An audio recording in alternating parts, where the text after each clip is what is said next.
Hello everyone, I hope you all are doing great, you all are studying well. आज जो हम पढ़ने जा रहे हैं it is about international business environment. बहुत ही सिंपल टॉपिक है, मेरी वीडियो ध्यान से सुनना, अभी के अभी फिनिश हो जाएगा। Okay, now before I proceed I request you to please subscribe to my channel and if you like my content do share it and please press the like button. International business environment. See, there are various factors and forces which are going to influence your decision making related to your firm or you can say business. It is going to influence your business operations. Fine. तो international business environment में हमने ये सारे factors या forces को 5 elements में divide कर दिया है। First element is internal environment, second is micro environment, third is domestic environment, fourth is foreign environment and fifth is global environment. Let's start with the first one, that is internal environment. See, internal environment के अंदर जो भी factors हैं वो controllable रहते हैं, आपकी firm उसको कंट्रोल कर सकती है, उस पर फर्म का इन्फ्लुएंस रहता है। जैसे कि अपनी प्रोडक्शन किस चीज़ की करनी है, कौन सा प्रोडक्ट बनाना है, क्या कहाँ से फाइनेंस को प्रोक्योर करना है, कौन सी मार्केटिंग स्ट्रैटेजीज अप्लाई करनी है, कहाँ से ह्यूमन रिसोर्स को प्रोक्योर करना है, किस तरीके से अपनी रिसर्च एक्टिविटीज़ को परफॉर्म करना है, ये सारे कंट्रोलेबल फैक्टर्स ही तो हैं। इसके ऊपर फर्म का 100% कंट्रोल रहता है, टाइम टू टाइम इसको चेंज करती रहती है, बट इसके ऊपर चेंज करते वक्त कहीं ना कहीं इसके ऊपर दूसरे इन्वायरमेंटल फैक्टर्स का भी ख्याल रखना पड़ता है। फाइन, अब आता है micro environment. Micro environment basically होता है सेमी कंट्रोलेबल फैक्टर्स, जैसे कि अपने कॉम्पिटिटर्स हो गए। हम अब हमारे अगर अच्छे कॉम्पिटिटर्स हैं और हम अपनी स्ट्रैटेजीज़ को अच्छे से परफॉर्म करके अपने कॉम्पिटिटर्स को हम बीट कर सकते हैं, मार्केट में अपनी जगह बना सकते हैं, पब्लिक के ऊपर एडवर्टीजमेंट अच्छी करके इन्फ्लुएंस डाल सकते हैं। बट हम 100% इन्फ्लुएंस तो नहीं डाल सकते, 100% तो नहीं अपने कॉम्पिटिटर्स गायब कर सकते। सो ये सेमी कंट्रोलेबल है। अपने अब जैसे कि सप्लायर्स कैसे हैं हमारे, हम कई सारे सर्विस ऑर्गेनाइजेशंस की हेल्प लेते हैं, जैसे कि मिडल मैन की हेल्प लेते हैं, ट्रांसपोर्टर्स की हेल्प लेते हैं।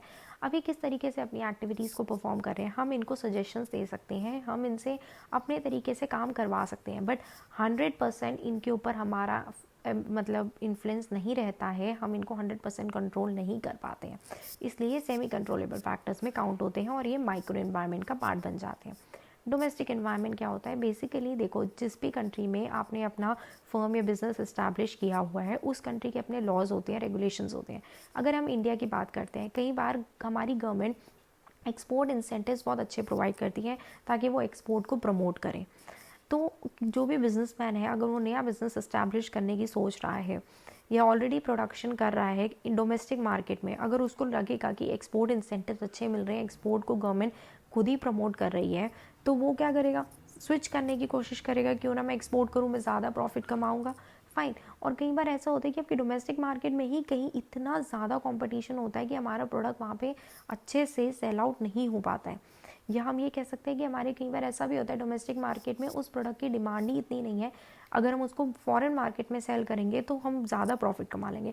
सो these are the domestic environmental factors which are influencing our decision related to a business, but these are uncontrollable. अब गवर्नमेंट कैसे लॉज एंड रेगुलेशंस बनाने वाली है वो हमारे कंट्रोल में तो नहीं है, हमें उसके हिसाब से चलना पड़ेगा। गवर्नमेंट हमारे हिसाब से नहीं चलती, एक बिजनेस ऑर्गेनाइजेशन के हिसाब से कभी भी नहीं चलती। Fine. So these are the legal and political forces which are essentially uncontrollable by firm. Okay, and like they have written, beside having a profound effect on the firm domestic business, these factors also have an influence on the firm overseas market operations. जैसे कि अब suppose अब कई बार India में tax एविएट करने के लिए कई सारी फर्म्स अपनी डमी कंपनीज बाहर खोल लेती हैं ताकि हमें टैक्स ना पे करने पड़े। तो गवर्नमेंट भी कई बार अमेंडमेंट्स ऐसी आई हैं जिससे टैक्सेशन में कि वो टैक्स एविएशन ना हो, उससे बचने के लिए गवर्नमेंट ऐसे लॉज लेके आती है कि डोमेस्टिक मार्केट में जो हमारे बिजनेस ऑर्गेनाइजेशंस हैं ऐसी एक्टिविटीज़ ना करें, उसको रोकने के लिए, अगर ऐसे कर रही हैं एक्टिविटीज़ तो उसको पकड़ने के लिए ऐसे लॉज एंड रेगुलेशंस लाई जाती हैं। So that's what they are trying to say, these factors also have influence on the firm overseas market operations as well. Okay, now the fourth one is it is about foreign environment. See, बहुत सारे business organisations हैं जो कि बाहर establish हो रखी हैं। India की बिजनेस ऑर्गेनाइजेशन की बात कर रही हूँ, जो कि बाहर एस्टैब्लिश हो रखी है और उनके और वहाँ पे भी कंट्री में उनकी अपनी पॉलिटिकल एंड लीगल इन्वायरमेंट है, उनके अपने सोशल कल्चर ट्रेट्स हैं, इकोनॉमिक कंडीशंस हैं। अगर आप कहीं बाहर जाके एस्टैब्लिश कर रहे हैं आपका बिजनेस, तो आपको उनके बारे में भी अवेयर होना पड़ेगा कि क्या यहाँ पे लॉज रेगुलेशंस क्या हैं, कौन कौन से ऐसे फैक्टर्स हैं या कौन कौन सी ऐसी फोर्सेस हैं जो कि यहाँ पे चल रही हैं और हमारे बिज़नेस पे इम्पैक्ट डाल सकती हैं। अगर इसको फर्म नेग्लेक्ट करती है तो कहीं ना कहीं उनका बिज़नेस का लॉस होगा। कई बार ऐसा हो सकता है कि उसको अपना बिज़नेस बंद करके अपनी वापस इंडिया आना पड़े। ठीक है, let's read it out. Like they have written in the fourth line that problems get complicated with the increase in number of foreign market in which the firm operates. Difference exists not only between domestic and foreign environment but also among the environment prevailing in different foreign market. ठीक है, इसके कहने का मतलब ये है वही थोड़ी कि एक ही कंट्री में हम अपना फॉरेन कंट्री में इस्टेब्लिश कर रखा है बिजनेस, अलग अलग कंट्री में भी तो इस्टेब्लिश किया हो सकता है। तो हम जहाँ जहाँ पे हमारा बिजनेस इस्टेब्लिश हो रखा है हमारे को हर एक कंट्री के लॉज एंड रेगुलेशंस के बारे में पता होना चाहिए, सो दैट अकॉर्डिंगली हम अपनी स्ट्रैटेजी को फॉर्मुलेट करें। एक ही स्ट्रैटेजी सारी नेशंस में नहीं चलेगी। ठीक है, तो this is the foreign environmental factor which influence our decision making related to our business. Okay, the last one is global environment. Let's read it out. Global environment influence over domestic as well as foreign country and comprises forces like world economic condition, international financial system, international agreement, treaties and regional economic grouping. ठीक है, world wide economic recession हो जाता है, या जैसे बहुत सारी international organization है, world trade organization, international monetary fund, ऐसे बहुत सारे एग्रीमेंट्स हो रखे होते हैं जो कि हमारी बेसिकली एक इंडिविजुअली डोमेस्टिक मार्केट में नहीं प्रिवेल कर रहे होते, वो ऑल ओवर द वर्ल्ड सारी कंट्रीज़ के ऊपर, नेशंस के ऊपर इम्प्लीमेंट किए जाते हैं। जैसे कि वर्ल्ड ट्रेड ऑर्गेनाइजेशन सारे नेशंस के ऊपर इम्पैक्ट डाल रहा होता है। ठीक है, तो these are the global environmental factors which influence the business environment globally. Okay, now the last topic is, now the last one is, following points can be concluded through what we have read above. First is, environmental forces play an important role in shaping firm functional and tactical decision, like what should be the scale of production, should the firm employ worker or capital intensive technique.